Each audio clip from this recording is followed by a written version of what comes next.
కూడా వారు మనకి గుర్తు చేశారు. నిజంగా భారతదేశం అసలు ఈ భూమిలో పుడతనే ఒక అదృష్టంగా భావించాల్సిన విషయం.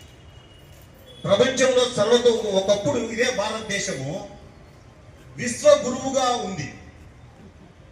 ప్రపంచంలో అసలు భాష అక్షరాలు కూడా సరిగా రాని స్టేజ్లో ఈ భారతదేశంలో అనేక యూనివర్సిటీలు ఉండేవి. ప్రపంచ నలుమూల నుంచి ఇక్కడ వచ్చి చదువుకునేవాళ్ళు. మళ్ళా అలాంటి భారతదేశాన్ని మనము విశ్వగురువుగా స్థాపించాలంటే ముఖ్యంగా ఒక 5 విషయాలు మనందరం పాటించాలి. దాంట్లో మొట్టమొదటిది సామాజిక సమరసత.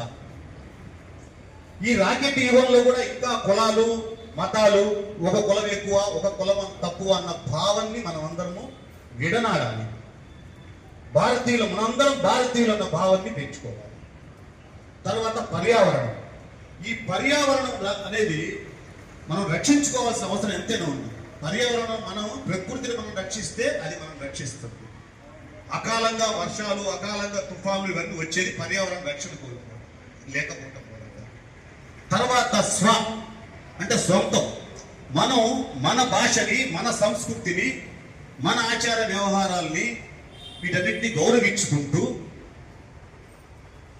స్వదేశీ విధానాన్ని అవలంబించాలి.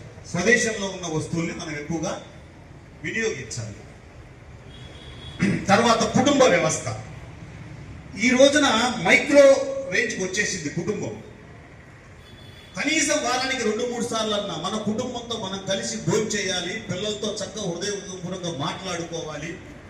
నిజంగా ఈ మధ్య కాలంలోనే నా స్టాఫ్లో కూడా చూశాను, ఎంతో ఎదుగొచ్చిన పిల్లలు చెడు ప్రవర్తన వలన చెడుదారులు పట్టేసి ఆ తల్లిదండ్రులకు ఎంత క్షోభ మిగిలిస్తున్నారు. సో ఈ కుటుంబ ప్రబోధం కూడా అత్యంత ఇంపార్టెంట్.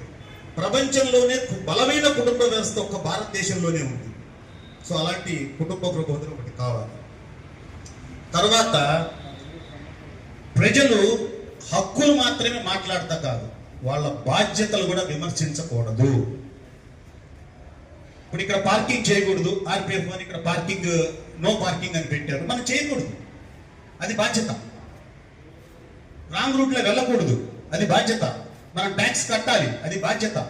హక్కులు మాత్రమే కాదు, బాధ్యతలు కూడా ప్రతి ఒక్కళ్ళు పాటించాలి.